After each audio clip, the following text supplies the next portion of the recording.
आज हम एक सच्ची कहानी से जानेंगे कि कैसे एक छोटा सा नियम व्यक्ति को पुण्य से माला माल कर देता है। मथुरा का नगर सेठ विश्ववाहन के घर एक नौकर था। वो बहुत ही परिश्रमी था। सुबह से शाम तक काम में लगा रहता था। एक दिन तपस्वी विद्याचारण मुनि सेठ के घर पर गोचरी या भिक्षा के लिए पधारे। परिवार के सभी सदस्य गोचरी बहराने में अकल्पनीय थे, क्योंकि वे सचित जल वनस्पति आदि से संस्पृष्ट थे। तब नौकर अंगबान के हाथ से मुनि ने भिक्षा ग्रहण की। वो सुपात्र दान का अवसर मिल जाने पर बहुत ही रोमांचित हुआ। उसका रोम रोम खिल उठा। मुनि ने वहीं पर मकान के एक तरफ बैठकर पारना किया। अंगभान बार बार मुनि के पास जा जाकर अर्ज कर रहा था कि और क्या चाहिए। मुनि ने कहा कि कुछ भी नहीं चाहिए, तुम यहाँ पर क्या करते हो? तो अंगभान ने अपने जिम्मे के गृह कार्य बता दिए। मुनि ने कहा कि प्रतिदिन संतों के दर्शन किया करो, इससे तुम्हारा कल्याण होगा। अंगभान ने नियम ले लिया कि यदि नगर में मुनि हो तो प्रतिदिन उनके दर्शन किए बिना अन्न जल ग्रहण नहीं करूँगा। मुनि ने ये संकल्प करा दिया और अपने गंतव्य स्थल की ओर चल पड़े। अब प्रतिदिन अंगभान मुनि दर्शन करने लगा। जितने मुनि होते उन सब के अलग अलग दर्शन करता था। इसमें कुछ विलंब होना भी स्वाभाविक था। नौकर का ये क्रम सेठ को पसंद नहीं आया। सेठ सोचने लगा, नौकरों का क्या धर्म, वे अगर धर्म कर्म में लग गए तो काम कौन करेगा। सेठ ने अंगभान को ये बात कह भी दी और उसे चेतावनी भी दे दी कि अगर हमारे कार्य में विलंब होगा तो हमें बर्दाश्त नहीं होगा। संत दर्शन के लिए नियम तुम जानो, यदि विलंब होगा तो हमें तुम्हारी जगह दूसरे को रखने के लिए मजबूर होना पड़ेगा। मेरी दृष्टि में तुझे इस उपासना के चक्कर में नहीं फंसना चाहिए। अब भी छोड़ सकते हो, आज नहीं तो कल छोड़ना ही होगा। ये नियम निभे ऐसा लगता नहीं है। तो अंगभान ने कहा कि सेठ जी, मेरे जिम्मे जो भी काम है उसे समय पर मैं कर दूंगा, विलंब नहीं करूंगा, पर संत दर्शन तो मैं अवश्य ही करूंगा, उसे मैं किसी भी हालत में छोड़ नहीं सकता। तो सेठ ने कहा कि मुझे तो तेरे काम से मतलब है, बाकी तू जाने और तेरा काम जाने। मैं भी देखता हूँ इन दोनों को तू कब तक निभा पाता है। बेचारा अंगभान कुछ पेशो पेश में पड़ गया, फिर भी संत दर्शन नियमित करता रहा। प्रातः जल्दी उठता और संत दर्शन के लिए चल पड़ता। सब संतों को विधिवत अलग अलग दर्शन करता था। कभी अधिक काम होता तो वो प्रातःकाल 4-5 बजे दर्शन के लिए चला जाता था। एक बार घर में कोई उत्सव था। दिन रात कार्य करना भी जरूरी था, तो रात्रि में 12 बजे वो सोया। 3 बजे पुनः काम में लगना था, तो अंगभान 2:30 बजे जग गया।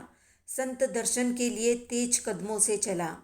राज्य की पुलिस मुख्य मुख्य मार्गों और स्थानों पर गश्त लगा रही थी। उन्होंने अंगभान को चोर समझा और दर्शन करके वापस आते हुए गिरफ्तार कर लिया। उसे कारावास में सख्त पहरे के बीच बंद कर दिया गया। प्रातःकाल राजा के समक्ष उपस्थित किया। राजा ने इसे देखकर सोचा कि ये चोर लगता तो नहीं है। इसके चेहरे पर सात्विकता झलक रही है। इसके हाथ पुरुषार्थ के प्रतीक लगते हैं। पुलिस ने इसे चोरी अभियोग में गिरफ्तार कर लिया है, पर बात कुछ समझ में नहीं आ रही है। राजा ने पूछा कि क्या तुमने चोरी की, और की तो कहाँ पर की, कौन सी वस्तु चुराई, सच सच बताओ। तो अंगभान सोचने लगा कि मैं अब क्या बोलूं। चोरी नहीं की ऐसा कहने से ये पुलिस वाले खड़े हैं, पीट पीट कर चमड़ी उधेड़ देंगे। चोरी की ऐसा कहने से आगे आने वाले प्रश्नों का जवाब और प्रमाण देना पड़ेगा, न देने पर फिर मार खानी होगी। तो राजा ने पूछा कि सच सच बताओ, भयभीत क्यों होते हो। तो अंगभान ने अपनी राम कहानी सुनाई और कहा कि मैं सेठ विश्ववाहन का नौकर हूँ। हवेली में काम अधिक था, इसलिए जल्दी संत दर्शन करने के लिए चल पड़ा। दर्शन करके वापस आ रहा था तो उस समय इन पुलिस वालों ने मुझे पकड़ लिया। इसके अतिरिक्त मैंने कुछ भी नहीं किया। राजा ने सेठ विश्ववाहन को बुलाकर पूछा तो सेठ ने कहा कि राजन, ये मेरा नौकर है, धर्म में अनुरक्त बना हुआ है, बिना संत दर्शन किए मेरा काम भी नहीं करता। तो राजा ने उसे छोड़ दिया। हवेली आते ही सेठ ने उसे नौकरी से हटा दिया। अब अंगभान खुला काम करने लगा। उससे होने वाली आय से अपना गुजारा चलाने लगा। संत दर्शन की अपनी प्रतिज्ञा को अटल भाव से निभाता रहा। उसमें कभी भी चूक नहीं होने दी। पूरा जीवन इसी रूप में बिताया। अंगभान जब मरा तो उसके शरीर का संस्कार करने वाला कोई नहीं था। राज कर्मचारी आए, उसके शरीर को शमशान में ले जाने लगे। तब यक्ष देवों ने उसके शरीर पर पुष्प वृष्टि की। अंगभान की जय जयकार करते हुए उसकी स्तुति करने लगे। ये सब देखकर लोगों को बहुत ही आश्चर्य हुआ। राजा, नगर सेठ, सेठ विश्ववाहन, सेनापति आदि विशिष्ट लोग और हजारों नागरिक अब उसकी शव यात्रा में पहुंचे। सबको विस्मय हो रहा था। देवों ने संत दर्शन से बंधे हुए पुण्य का जिक्र किया और कहा, उच्च गोत्र कर्म बंध के कारण अंगभान देव भव के बाद महाविदेह क्षेत्र में जयभद्र नाम का चक्रवर्ती होगा। इसके जन्म के साथ ही इसकी देवता सेवा करेंगे।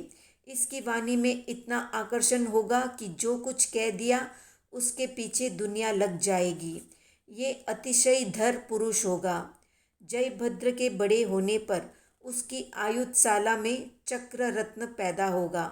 जब वो विजय यात्रा पर जाएगा तो उसकी विजय यात्रा सद्भावना यात्रा जैसी बन जाएगी। 32,000 राजा उसकी आज्ञा में रहेंगे। कोई भी राजा लड़ने नहीं आएगा।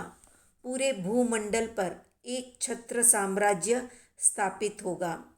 चक्रवर्ती जयभद्र का शरीर सर्वथा स्वस्थ और आजीवन सुंदर रहेगा।